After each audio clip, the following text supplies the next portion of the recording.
जय हिंद दोस्तों, त्यागी trading tips में आपका स्वागत है। दोस्तों, इस वीडियो के अंदर हम बात करने वाले हैं टोटल 4 शेयर के बारे में। सबसे पहले हम ऐसे 2 शेयर के बारे में यहाँ पर चर्चा करेंगे जहाँ पर एफआईडीआईज ने कब्जा करके रखा हुआ है। कब्जा करने का मतलब आप समझ रहे हैं कि पब्लिक के पास बहुत कम शेयर हैं, यानी कि आप जैसे लोगों के पास शेयर कम हैं। एफआईज और डीआईज जो बड़े प्लेयर हैं उनके पास ही ज़्यादा शेयर हैं। और कमाल की बात यह है कि एफआईज बेचते हैं तो डीआईज खरीद लेते हैं और डीआईज बेचते हैं तो एफआईज खरीद लेते हैं। दमदार ऐसी कंपनियों के बारे में बात करेंगे। सबसे पहले हम यहाँ पर बात करेंगे स्विगी, जो लगभग आप देखेंगे अपने हाई से कितना परसेंट गिरा हुआ है। यहाँ पर आप देख सकते हैं 597 रुपये से गिरकर ये शेयर इस समय आपको मिल रहा है लगभग 54% डाउन। ठीक है, अगर एक शेयर आपको ऐसा चाहिए, अभी के शेयर आप देखते हैं तो बहुत सारी कंपनियों के रिजल्ट्स बढ़िया आ रहे हैं, लेकिन एक महीने का उनका चार्ट पैटर्न देखते हैं तो कोई 40% भाग चुका है, कोई 35% भाग चुका है, कोई 70% तक भाग चुका है। ऐसे ऐसे शेयर हैं, तो सावधान हो जाइए। तेजी में खरीदने का कोई फायदा नहीं है।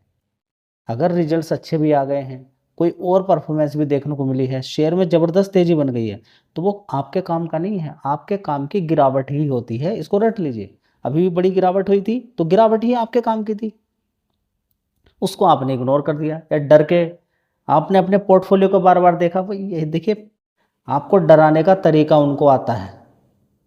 क्या आप जब बड़े गिरावट होती है, आपके पोर्टफोलियो में बड़ा नुकसान देखने को मिलता है, तो क्या होता है कि मैं क्यों आया स्टॉक मार्केट के अंदर, बस वही चाहते हैं। अगर अभी की गिरावट से आप डरे, मतलब कि वह डराने में कामयाब है, आगे भी आपको डराएंगे। तो गिरावटें जो मिलेंगी, इतनी बड़ी बड़ी गिरावटें मिलेंगी कि आपका होश उड़ जाएगा। तो इस चीज़ का अलर्ट आपके पास होना चाहिए। स्विगी बात करते हैं, 274 रुपये का भाव यहाँ पर देखने को मिल रहा है। अब यहाँ पर अगर देखने की कोशिश करते हैं, 71,000 करोड़ का मार्केट कैप है। कितना? 71,000 करोड़ का। तो इटरनल का देख सकते हैं आप, कितना नीचे से कितना ऊपर तक उसने जब मारा, 40 रुपये से 40 रुपये गिरने के बाद, और ऊपर तक कहाँ तक गया। और मार्केट कैप भी आप देखिएगा, इसकी टक्कर तो जोमेटो से ही है ना। चलिए देख लेते हैं कि इस कंपनी की परफॉर्मेंस अभी तक कैसी रही है। अब तो रिजल्ट्स आने के बाद ही पता चलेगा कि Q4 के कैसे रिजल्ट्स आए हैं। तो दोस्तों, स्विगी के रिजल्ट्स के बारे में अगर आपको जानकारी लेनी है तो आपको 8 मई को ध्यान रखना होगा इस शेयर पर। देखिए, रिजल्ट्स अच्छे भी आ सकते हैं, खराब भी आ सकते हैं, देखते हैं क्या होता है। एक साल पहले 3,992 करोड़ का रेवेन्यू था, उसके बाद 4,410 करोड़, उसके बाद 4,961 करोड़, उसके बाद 5,561 करोड़, उसके बाद यहाँ पर देखें 6,148 करोड़, 6,148 करोड़। खर्चे इतने ज़्यादा रहते हैं कि कंपनी का यहाँ पर आप देख सकते हैं कि ऑपरेटिंग प्रॉफिट नुकसान ही नुकसान है, यानी कि खर्चे निकालने के बाद जो चीज़ पड़ती है, मिलती है, वो नुकसान ही है। यहाँ पर आप देख सकते हैं दिसंबर क्वार्टर में 6,148 करोड़ का सेल्स था, खर्चा 6,900 करोड़ का, कमाई 6,100 और खर्चा 6,900, तो 783 करोड़ का नुकसान दिखा दिया। इसके अलावा अलग अलग एडजस्टमेंट रहते हैं, इंटरेस्ट, डिप्रिसिएशन, सारा मिला के यहाँ पर आप देखते हैं तो 4 डिजिट में नुकसान यहाँ पर पोस्ट किया है। 4 डिजिट में नुकसान होने के कारण कंपनी लगातार गिरती ही जा रही है। कमाल की बात यह है कि इस कंपनी के अंदर अगर हम देखने की कोशिश करते हैं तो एफआईज की होल्डिंग यहाँ पर देखिए, शेयर जब गिरता है कोई ना कोई बेचता ही है। तो 12% से पहले बढ़कर 16% हो गई एफआईज की होल्डिंग। ठीक है, उसके बाद फिर इन्होंने बेच दिया माल, कितना? 1-2%। लेकिन डीआईएस की अगर बात करते हैं तो इस कंपनी में 7% से बढ़कर 9%, 9 से 13%, 15%, 22% और इस समय 25%। यानी कि पब्लिक, अगर एफआईज ने माल बेचा और पब्लिक ने खरीद, यहाँ पर बड़े प्लेयर ने ही खरीद लिया, तो समझ लीजिए कंपनी बढ़िया है। तो यहाँ पर एफआई डीआईएस ही सारा माल अच्छे तरीके से दबाकर बैठे हुए हैं। और पब्लिक की भी यहाँ पर बात करते हैं तो देखिए 64% से घटकर कितनी रह गई है? 54%। कितनी? 64% से 54%। तो चाहो तो देखिए, यहाँ पर अगर पब्लिक बेचती है और पब्लिक ने यहाँ पर बेचा, बड़े प्लेयर ने यहाँ पर ख़रीदा, तो समझिए कि एक चीज़ आपको देखने को मिल जाएगी कि कंपनी के अंदर सबसे पहली बात यहाँ पर आप देखिए, खरीदना नहीं खरीदना बात की बात है, सबसे पहले देखना होता है बिजनेस। जी, बिजनेस तो लॉस मेकिंग यहाँ पर चल रहा है, लेकिन रेवेन्यू कंपनी का लगातार बढ़ रहा है ना। आपने शायद देखा नहीं है, कंपनी की इसकी रिसर्च आप नेट प्रॉफिट के थ्रू करेंगे, नहीं कर पाएंगे। आपकी रिसर्च इसके अंदर होनी चाहिए क्या, कि 2021 में इसकी क्या परफॉर्मेंस थी पूरे साल की।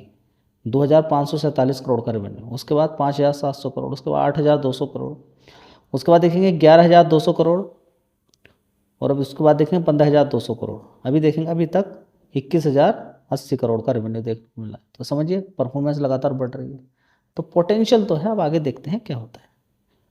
दोस्तों अभी आपने देखा कितनी सारी कंपनियों के अंदर कितनी ज़बरदस्त गिरावट देखने को मिली है। यानी कि 160 रुपये का शेयर जो HFCL की अगर बात करते हैं, HFCL का शेयर अगर देखते हैं, HFCL का शेयर 60 रुपये तक नीचे पहुंच गया था, 160 रुपये से। उसके बाद देखिए कितनी ज़बरदस्त तेज़ी है कि आज 133 रुपये मार दिया 160 रुपये से, 100% से भी ऊपर के रिटर्न बना के दे दिए। देखिएगा चार्ट पैटर्न। इसी तरह से रेडिंगटन की अगर बात करते हैं तो कई बार ये 200 रुपये से ऊपर की साइड में बढ़िया पैसा बना के दे चुका है। मैं आपसे पूछना चाहता हूँ कि अगर ये शेयर यहाँ से तेज़ी दिखाता है और 300 रुपये पहुँच जाता है तो कितना % आपका पैसा बनेगा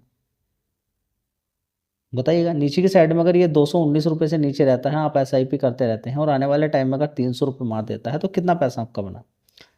17,000 करोड़ का मार्केट कैप है इस शेयर की। अगर बात करते हैं तो 334 रुपये से गिर का भी आपको 219 रुपये के आसपास मिल रहा है।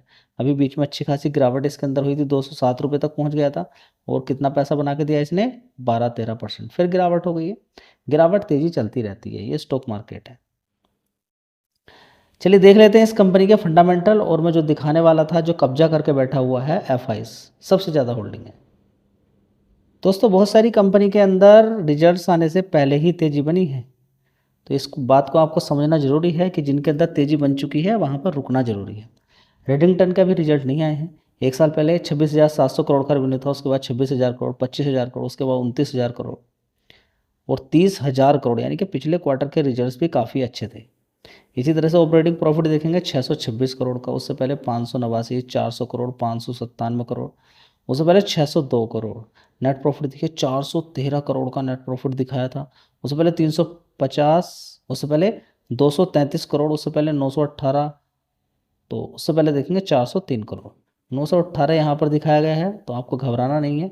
देखिए अदर इनकम से 696 करोड़ का प्रॉफिट यहाँ पर देखने को मिला, जिसकी वजह से यहाँ पर 918 करोड़ दिखा है।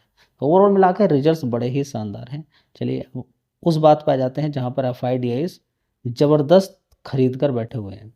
देखिए FIs की होल्डिंग इस शेयर के अंदर देखिए कितनी है, 61%, DIs की 17% और पब्लिक 21%। देख लीजिए यहाँ पर ज़बरदस्त होल्डिंग है यहाँ पर जी। इन्होंने बेचना शुरू किया तो देखिए गिरावटें होती हैं, खरीदना बेचना चलता रहता है, ठीक है। लॉन्ग टर्म का आपका व्यू होना चाहिए, रिजल्ट्स देखिए, सारी चीज़ें देखिए, और लंबे समय का खेल होना चाहिए।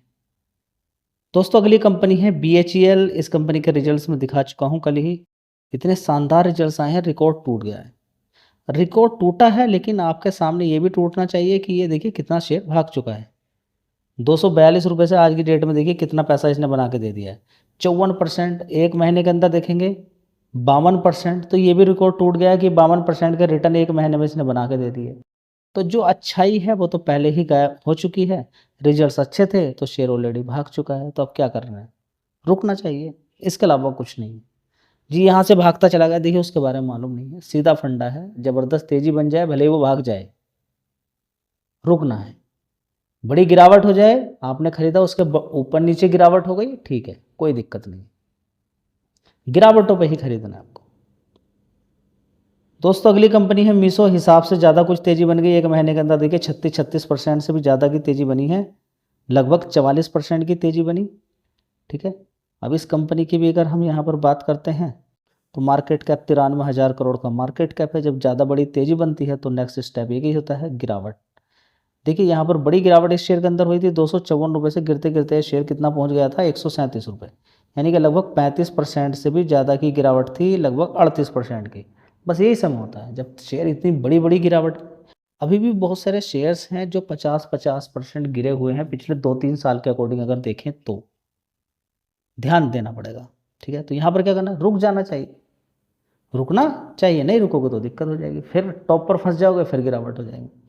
बड़ी अच्छी लगी, लाइक शेयर कर दीजिएगा। रिकमेंडेशन किसी भी शेयर की नहीं रहती है, सिर्फ मैं आपको बताता रहता हूँ कि कैसे काम करना चाहिए, एग्जाम्पल देना पड़ता है। आपको शेयर पसंद आते हैं, ठीक है, आप अपनी पसंद से भी कोई शेयर खरीद सकते हैं। कोई शेयर इनमें से अच्छा आपको लगता है, गिरावटें मिलती हैं, उस पर रिसर्च कीजिए, मेहनत कीजिए, जब आपको लगे कॉन्फिडेंस आ जाए हाँ ठीक है, तब आगे बढ़ना है। धन्यवाद।